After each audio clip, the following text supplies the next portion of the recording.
Good afternoon. কেমন আছো সবাই? আশা করছি সবাই খুব ভালো আছো, সুস্থ আছো। আমরাও খুব ভালো আছি। আর এখন ভিডিওটা যখন শেয়ার করছি তখন ওই যে দেখো ঘড়িতে দেখো প্রায় 4টা বাজে। তো এখানে ক্যামেরাটা আমি একটু মুছে নিচ্ছিলাম, মনে হচ্ছে যেন আবির পরে একটু ইয়ে হয়েছে, দেখেছো? এখন আমি হাজব্যান্ড দুজনে হলুদ পরে রেডি হয়ে গেছি, আর ওদিকে মেয়ে পরে নিয়েছে স্কুল ইউনিফর্ম। আমি এখানে হাজব্যান্ডের পাঞ্জাবির বোতামটা একটু লাগিয়ে দেওয়ার চেষ্টা করছিলাম এক হাতেই। তো যাই হোক লাগিয়ে দিয়েছি, তারপরে তো এদিকে বেরিয়েও পড়েছি। আর আজকে রোদের তাপটা এতটা পরিমাণ বেড়ে গেছে হঠাৎ করে।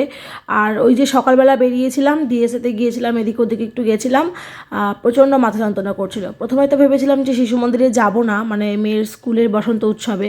তো তারপর ভাবলাম যে না, নিজেরা এদিক ওদিক ভালোই যাচ্ছি, আর মেয়ের স্কুলটাই যাব না, ও বান্ধবীদের সঙ্গে একটু রং টং খেলবে, ওরও মজা হবে। তো সেই জন্য রেডি হয়ে পরে বেরিয়ে পড়েছিলাম। আর এই দেখো একদম চলে এসেছি কাছে। ওই যে র্যালি করেই এসেছে, তবে আমি আর র্যালিতে যাইনি, ডাইরেক্ট স্কুলে মানে স্কুলের থেকে অনুষ্ঠানটা যে মাঠে হচ্ছে আর কি, কলোনির মাঠে, সেখানে এসেছি।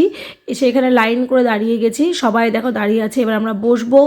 বসার পরে এখানে দাদাভাইয়ের নাচটা আবার প্র্যাকটিস করাচ্ছিল। ওই যে মিটিংয়ের দিন বলেছিলাম না যে দাদাভাই বলছিল যে তালে তালে একটু মায়েদের নাচতে হবে, তো সেইটা একটু প্র্যাকটিস করাচ্ছিল। এরপরে নাকি ওইটা হবে। আর ওই দিকে দূরে স্টেজে দাদাভাই আর দিদিভাই আমাদেরকে আর কি শেখাচ্ছিল।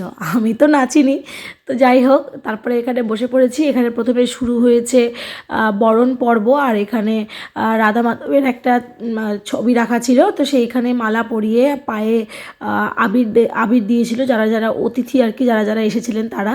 তারপরে এখানে স্কুলের পক্ষ থেকে আয়োজন করা হয়েছিল দোল পূর্ণিমা উপলক্ষে একটি যজ্ঞ আর কি। তো যজ্ঞ অনুষ্ঠান শুরু হয়েছে। এখানে ভারত মাতা সাজানো হয়েছিল একজন ছাত্রীকে, তারপরে দুজন ছাত্রছাত্রীকে রাধাকৃষ্ণ সাজানো হয়েছিল। আর যজ্ঞটা দাদাভাই করছিলেন। তো যজ্ঞ তো আমি আর দেখতে পাইনি, এই ভিডিও ক্লিপগুলো হাজব্যান্ড নিয়েছে, তার কারণ আমি বসেছিলাম ছায়ার দিকটায়। ওই যে বললাম খুব মাথা যন্ত্রণা করছিল, আমি একদম ওই সাইডটায় একদম কর্নারের দিকে ছিলাম। তো তারপরে এখানে ভারত মাতার একটি গান, আর তার সাথে একটা ঢাকের আওয়াজ দিয়ে একটা গান চালানো হয়েছিল, আর এদিকে যজ্ঞ সমানে চলছিল। তো এই যে মায়েরা সবাই এখানে সব নাচ করছিল। আর এই বোনটিকে দেখো আবির নিয়ে এসেছে কি সুন্দর করে সেজে গুজে। এরা এইখানে সবাই যে রাধা কৃষ্ণ যারা যারা সেজে এসেছিলো তারা এখানে নাচছে। এখানে ছোট ছোট বাচ্চারাও আছে, প্লাস 5, 6, 7, 8-এর যে ছেলেমেয়েরা তারাও রয়েছে। মেয়েদের শিশু মন্দিরটি যেহেতু একটা সরকারি স্কুল, তো এটা এখানে 5, 6, 7, 8 বাচ্চারাও পড়ে। আর এখানে দেখো কত গার্জিয়ান। অ্যাকচুয়ালি শিশু মন্দির বিদ্যা মন্দির দুটো মিলিয়ে অনুষ্ঠানটা একটা জায়গাতেই হচ্ছে, তো সেই জন্য বাচ্চারা বসেছিল এই সাইডটায় আর মারা বসেছিল ওই সাইডটায়। তো মেয়ে কিছুক্ষণ আমার কাছে ছিল, তারপরে তো বান্ধবীদেরকে দেখে বান্ধবীদের কাছে চলে গিয়েছিল। আর এখানে যজ্ঞ এখনও চলছে, বেশ অনেকক্ষণ সময় ধরে যজ্ঞ অনুষ্ঠানটা হয়েছিল।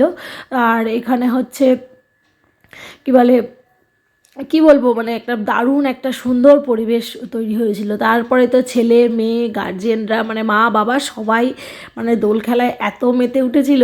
দাদাভাইদের তো রীতিমতো ছাত্রছাত্রীরা একদম ভূত করে দিয়েছিল দাদাভাই দিদিভাইদের, আমরাও দিদিভাইদের দিয়েছি। তারপরে এখানে দেখো বাচ্চাগুলো, এরা হচ্ছে ওই যে র্যালিটা এসেছিলো তখন এরা হচ্ছে ধুনুচি নাচ করেছে, ওই জন্য হলুদ পাঞ্জাবি আর ধুতি পরেছিল। এখানে এই যে এটা লাল শাড়ি পরে ওটা দিদিভাই ছিল, দিদিভাইয়ের অবস্থা দেখেছো? তো এই হচ্ছে অবস্থা। দাঁড়াও আমার অবস্থাও তোমাদেরকে দেখাবো স্টেপ বাই স্টেপ, মানে আমার মুখটা কীরকম অবস্থা হয়েছিল সেটা তোমাদের সঙ্গে শেয়ার করব। কি ভালো যে লাগছিল, সবাই হলুদ রঙের শাড়ি পরে এসেছিল আর সুন্দর করে সেজে গুজে চুলে ফুল টুল দিয়ে, আমিও চুলে ফুল দিয়েছিলাম, ফুল টুল দিয়ে সেজে এসেছিলো। বাচ্চারা বাচ্চাদের মতো মজা করছিল। এটা হচ্ছে আমার হাজব্যান্ডের বেস্ট ফ্রেন্ড, সরি আমার হাজব্যান্ডের বলছি, আমার মেয়ের ফ্রেন্ডের মা, ওর সঙ্গে আমারও খুব ভালো বন্ধুত্ব। এটা হচ্ছে আমার স্কুল ফ্রেন্ড, ওর ছেলেও স্কুলে পড়ে, আমার মেয়ে স্কুলে পড়ে। তো সবাই মিলে এখানে রং খেলছিলাম, আমি বারবার এদিক থেকে ওদিক যাচ্ছিলাম। আর এই দেখো এরা দেখো কি সুন্দর সেজেছিল, আর সব আবির মেখে একদম ভূত হয়ে গেছে। তো এখন অবধি আমার অবস্থা হচ্ছে এই রকম। আর এইদিকে মেয়ের অবস্থা দেখাচ্ছি, দাঁড়াও। আমি তো কিছুক্ষণ ওকে খুঁজেই পাচ্ছিলাম না, ভয় নেই, দাদাভাই দিদিভাইরা মেন গেটের কাছে সামনে ছিলই। আমি জানি হারিয়ে যাবে না, তবু আর কি, মানে চোখের সামনে দেখতে না পেলে এটা কেমন যেন লাগে না, তো সেই হচ্ছে ব্যাপার। তো এইখানে ওর অবস্থা এরকম, ওর বান্ধবী এটা। আর এইখানে দেখো আমার অবস্থা, মানে আমার দাঁতগুলো ছাড়া কিছুই বোঝা যাচ্ছে না। আর এই যে এটা করেছে এই সাথী, তো কি বলবো, এই অবস্থা হয়েছে। চলো এবার বাড়ি যাই, বাড়ি গিয়ে আবার ফ্রেশ হতে হবে, প্রায় সন্ধে লেগে এসেছে। তো বাড়ি যাওয়ার আগে হাজব্যান্ড বললো যেহেতু বাচ্চাদেরকে স্বল্পাহার দেওয়া হয়েছে, এবার এত গার্জিয়ান বাচ্চাদের থেকে বাবা মাদের নিতে বলেছে। এইবার ওইটা দেখে হাজব্যান্ড বলেছে কি চল বাবু আমরা একটু গরম গরম সিঙ্গারা খাবো। আমি বললাম যে তাহলে দত্ত সুইটে গেলে হয়তো পাওয়া যেতে পারে। তো দেখলাম যে হ্যাঁ আছে গরম গরম সিঙ্গারা। আর মেয়ের হাতে দেখছো ওইটাতে গজা ভুজিয়া সব কিছু দেওয়া হয়েছিল স্কুল থেকে, সেটা ও খাচ্ছে। আর হাজব্যান্ড এখান থেকে নিয়েছে হচ্ছে সিঙ্গারা আর মিষ্টি নিয়েছিল, কালো জাম নিয়েছিল। তো বাড়ি এসে তিনজনে ফ্রেশ হয়ে গেছে, অলরেডি সন্ধ্যা হয়ে গেছে। আর আমার চুলগুলো দেখো, দেখে মনে হচ্ছে না চুলে লাল কালার করেছি। তো এই হচ্ছে ব্যাপার।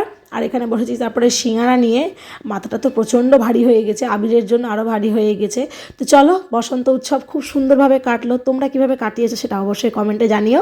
আজকে ভিডিওটা এই পর্যন্ত রাখছি। ভিডিওটা ভালো লাগলে লাইক করে দিও, চ্যানেল নতুন প্লিজ আমার চ্যানেলটাকে সাবস্ক্রাইব করে দিও। দেখা হবে খুব তাড়াতাড়ি নতুন একটা ভিডিওর সাথে। আজকের মতো টাটা।